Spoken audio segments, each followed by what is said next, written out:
Why does he even have a gun? He's surrounded by Secret Service. I don't know, maybe he's trying to protect himself from the windmills out there trying to kill him? How would a gun even work with those tiny fingers? Joe Biden will be at the G7 summit schmoozing with world leaders, while his son Hunter is facing charges that could land him in the slammer. Meanwhile, Trump is pouting in the corner, probably tweeting about his perfect phone call. Kimmel had a field day with this absurd political circus last night, and trust me, you don't want to miss his hilarious take. Kimmel possesses the capacity to make liberals laugh until they cry while simultaneously skewering powerful individuals. This is one of the talents that he possesses. When it comes to the former president, he has a lot of material to work with, and boy, does he have a lot of material to deal with. Jimmy Kimmel did not hold back as he delivered a barrage of jokes that were expressly geared at the recent problems that have been surrounding Donald Trump. He did not hold back. He made the remark that it is a violation of his parole and might lead to another potential felony, while the late-night host was focusing on the ridiculousness of Trump's gun ownership, despite the fact that he is facing criminal charges. Trump had an interview with his probation officers on Monday, during which he reportedly admitted that he still has a gun back home in Florida, which is bad because that could be a violation of his parole and could be another potential felony, a felony gun charge, which I don't know, who does this guy think he is, Hunter Biden? But Trump... He was referring to the fact that Trump is currently facing criminal accusations. By requesting information, who's this guy think he is, Hunter Biden? Despite his best efforts, Kimmel was unable to avoid making a humorous comparison between the two cases. A felony gun charge, which I don't know, who does this guy think he is, Hunter Biden? Kimmel continued to make fun of Trump by mocking his claim that his pistol had been lawfully moved to Florida. Kimmel's comments were made against Trump's claims. He drew a parallel between this allegation and the dubious justification that the former president had for having classified information stacked up around the toilet in the guest room. As a result of the fact that this matter is so puzzling and causes us to scratch our brains, we are all left wondering what kind of other reality Trump lives in. Nevertheless, why should we stop at that point? Kimmel questioned whether or not it would be possible for Trump to even be able to grasp a pistol, taking into consideration the fact that Trump is notoriously known for having extraordinarily small hands. He began by making a joke, asking how would a gun even work with those tiny fingers, before delivering the punchline, which was as follows: I mean, giving Trump a gun is like giving a dog a saxophone. What he's thinking, he claims the gun was lawfully moved to Florida, which is the same thing he said about the classified document. Giving Trump a gun is like giving a dog a saxophone.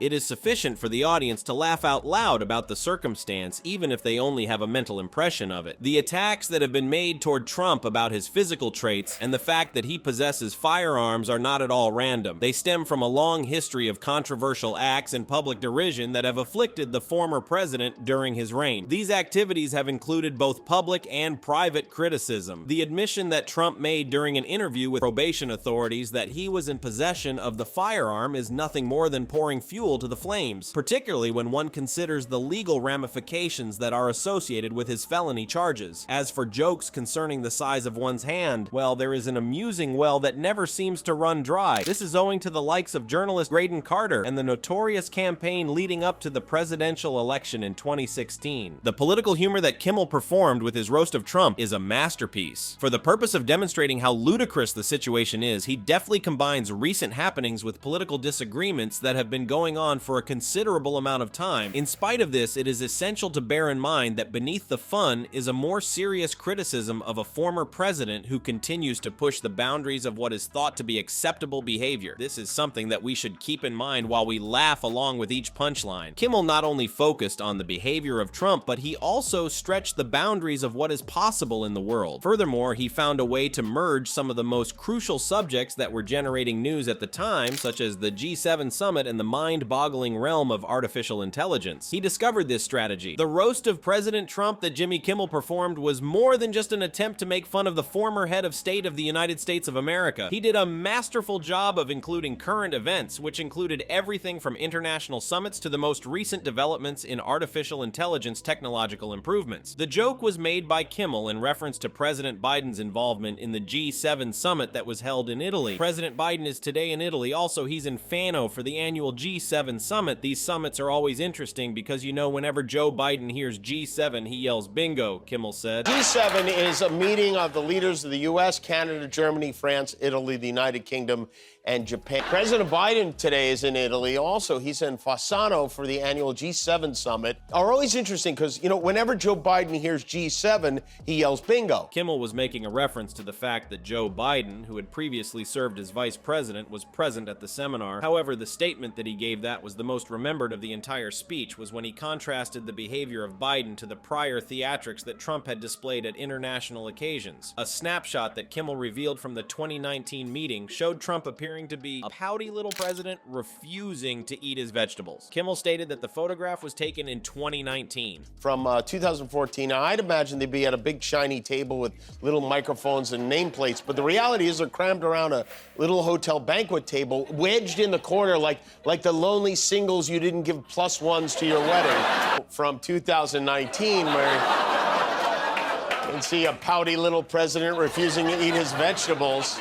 I am in pain. Nevertheless, that was not the conclusion of the roasting process. In spite of the fact that Trump is no longer in power, Kimmel was able to incorporate Trump's ongoing impact into his show. During the time that Vice President Joe Biden is away from the United States, Donald Trump will move into the District of Columbia on Thursday. During this time, he will meet with Republicans in the House of Representatives to discuss how they will govern in the event that he wins. While President Biden is out of the country, Donald Trump is moving into D.C. on Thursday. Trump will meet with House Republicans to discuss how they will govern if he wins. Or how they will pretend that he won in the event that he does not win. It serves as a reminder that even while the rest of the world is moving on, the shadow of Trump continues to loom large in the politics of the United States of America. Politics, however, was not the only aspect that was at play. Another topic that Kimmel emphasized during his keynote talk was artificial intelligence, notably Apple's cooperation with ChatGPT. He covered this topic throughout the entirety of his speech. This week, Apple announced that they will be collaborating with ChatGPT to add artificial intelligence to all of their products. They are calling it Apple Intelligence. I am not certain that you were able to find out about this announcement. Hot dog eating contests seem to be one of the few areas in which humans aren't in danger of being replaced by AI. Apple this week, I don't know if you saw, announced they're teaming up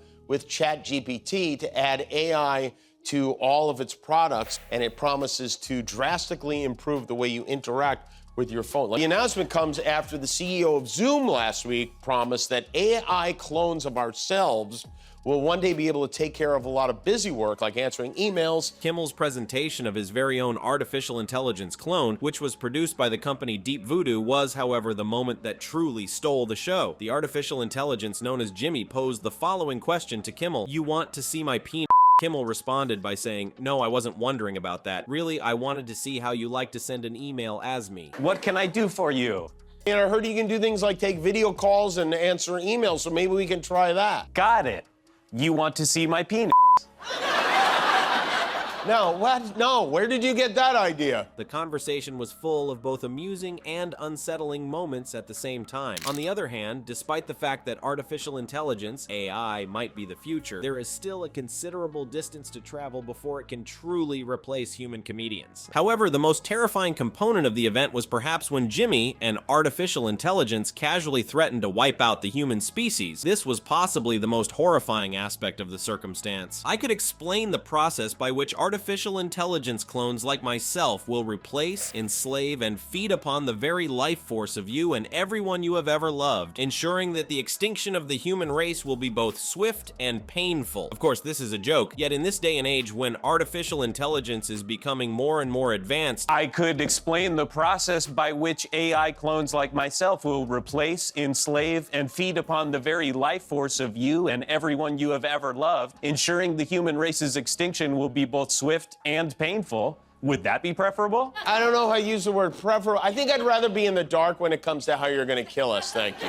Got it. I will keep it a surprise. it is a joke that hits a little too close to home with some people. Jimmy Kimmel did everything from poke fun at presidential summits to deal with the repercussions of artificial intelligence in his roast of Donald Trump. He did all of this while he was roasting Trump. However, the true brilliance of his work was in the manner in which he was able to merge numerous concerns that appeared to be unrelated into a unified, cohesive, and humorous totality. You are not going to believe some of the other zingers that Kimmel had up his sleeve, and we are now into the domain of hilarious. Jimmy has a great aptitude for discovering those analogies that are so wildly absurd that they appear to hit the target fully. He is able to use this talent to his advantage. By placing Donald Trump and Hunter Biden next to one another, he made a joke about the legal issues that both of them were dealing with at the time. It would appear that President Trump is still keeping a handgun in a covert position in Florida, despite the fact that all of his Secret Service babysitters are present. There was a joke that Kimmel told that claimed, "Giving Trump a gun is like giving a dog a saxophone." Kimmel made this comedic statement. To put it another way, are you even capable of appreciating it? In its own right, the mental image is a treasure trove of comedic potential. Take a moment, however, because there is more. In an effort to convince die-hard fans of the Boston Celtics to scream praises of their sworn enemies, the Dallas Mavericks, the team from Kimmel went out onto the streets and attempted to convince them to speak positively about the Mavericks. Without a doubt, this is a really pointless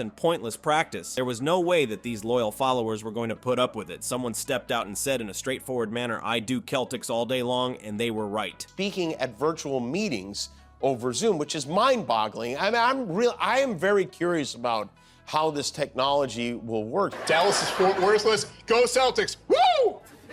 Really good. That's a big energy, Dan. Despite the fact that it is not a problem, my friend, we need both of them, though I genuinely do not wish to.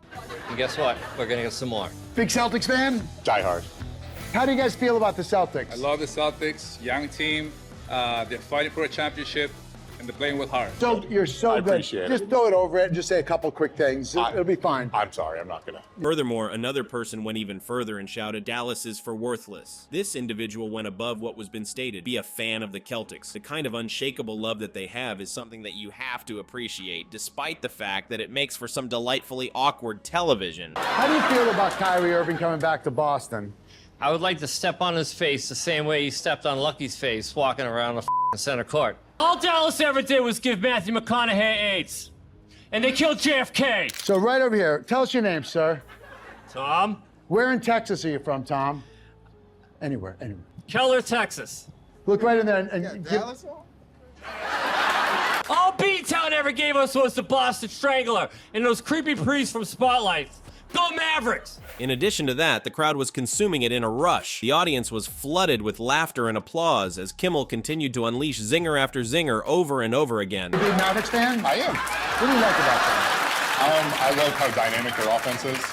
America runs on Duncan, Boston runs on sucking. Go Maverick. The fact that his politically charged humor is in perfect agreement with the sensibilities of his liberal audience should not come as a surprise given the nature of his audience. The way in which he blends scathing criticism with a decent dose of comedy is something that they simply cannot get enough of receiving from him. The incredible ability that Kimmel possesses to zero in on the absurd aspects of current events and transform them into comedic gold is one of the most astounding qualities that he possesses. He never fails to find a way to make people laugh, regardless of whether he is trying to win over ardent sports fans or comparing Donald Trump to a dog that is loaded with a gun. He is always successful in doing so. Who exactly is the audience that he is speaking to? These individuals are right there with him, soaking up each and every joke and pleading for more than they have already received. It should not come as much of a surprise that the person in question is a late-night legend. Trump's ego is in shambles as a result of Kimmel's persistent roasting of him, which is analogous to releasing a comedic nuclear bomb into the atmosphere. Kimmel's behavior is very similar to that of a nuclear bomb. The other side of the coin is that Jimmy's lunacy is not solely about the cheap laughs. There is a method to his crazy. Kimmel is doing the vital task of speaking truth to power by drawing attention to the follies that Trump has committed and by holding his feet to the fire when he does so. This is an important labor that Kimmel is undertaking. Through the use of his razor-sharp humor, which swiftly cuts through the rubbish, he reveals the naked emperor to everyone for everyone to see. The kind of funny analysis that Kimmel provides is a much-needed dose of rationality in a world where political discourse regularly feels like a terrible reality TV show. I'm appreciative of the contribution that Kimmel made. In this way, it serves as a reminder that sometimes the most effective way to deal with a bully is to just point at them while laughing at them.